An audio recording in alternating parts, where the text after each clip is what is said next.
السلام عليكم ورحمة الله تعالى وبركاته أصحابتي شرفت لك وسود هذا رفيقي أكاديمي.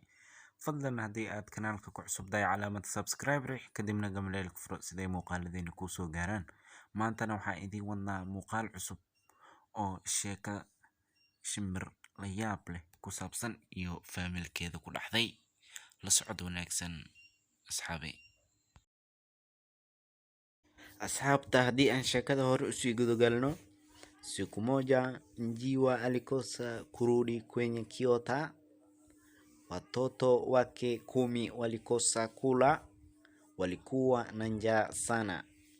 Siku moja njiwa alikosa kurudi kwenye kiota. Watoto wake 10 walikosa kula, walikuwa na njaa sana. Siku moja maalmaha kamid ah njiwa sida aan hore idinkugu sheegay waa shimbir magaceed oo magac la baxday sidii adig oo kale aad ula baxday Cabdi, Xuseen, Xaliimo, Salmo dawadayaal. Marka alikosa kurudi kwenye kiota waxay kusoo laaban weysay. Kiota waxaa la yiraahdaa sida aan Soomaali ahaan u aqaano buul, misna haddii aad magac kale u taqaano buul ayaan aniga u aqaanaa. Marka meesha ay kusoo hoyata shimbirta meeshaas ayaa buul la yiraahdaa. luuqada Swahili-gana kiota ayaa lagu dhahaa. Marka halkaas inay kusoo laabato ayay weysay oo maybe soo laabanin. Watoto wake 10 walikosa kula, ilmaheedii misna caruurteedii oo 10 ka koobnaayeen ayaa waxba cunin maalintaasi, sababta hooyadoodii ayay sugayeen oo waxay cunaan u doontay. Walikuwa na njaa sana, gaajo aad u weyn ayaa haysay. Marka gaajadii ayaa ku siyaaday. Watoto wawili walienda kumtafuta mama yao. Markii hooyadii la la'san yahay ilaa iyo waqtiga galabihii, watoto wawili walienda kumtafuta mama yao. Laba caruur oo ka mid ah caruurta ee ayada dhashay walienda waxay aadeen kumtafuta mama yao in ay hooyadoodii njiwa ahayd ay soo raadiyaan. Wao pia hawakurudi. Wao ayagana pia hawakurudi. Ayagana may soo laabanin oo sidaasi ayaa lagu waayay. Watoto wanane ndio waliobaki. Marka 2 cunug ay baxday, 8 cunug oo kali ayaa ku soo hartay xaruntii misna buulkii ay degnaayeen. Marka waliobaki walikuwa 8, wixii soo haray ayaa 8 cunug ahaa. Waliwatuma wenzao wawili.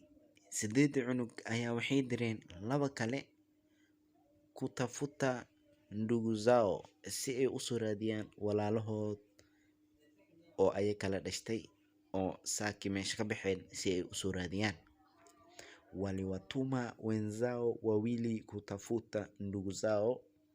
Waxay direen walaalahood oo 2 ahaayeen kutafuta si ay u soo raadiyaan ndugu zao, walaalahood oo maqan. Waliwatuma wengine wawili watafute mama yao. 2 kalena waxaa loo diray hooyadood in ay soo raadiyaan. Waliwatuma wengine wawili watafute mama yao.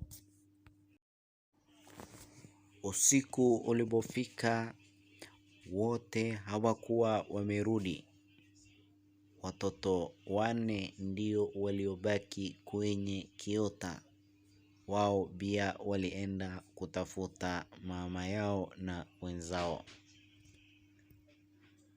Usiku ulipofika, markii habeenkii la gaaray misna qoraxda ay dhacday, wote hawakuwa wamerudi. ayagii oo dhan maamadii wixii laga daba diray, wixii soo raadiyay la dhahay waxa lahaay ma lahan, wax soo laabtayna ma jiraan.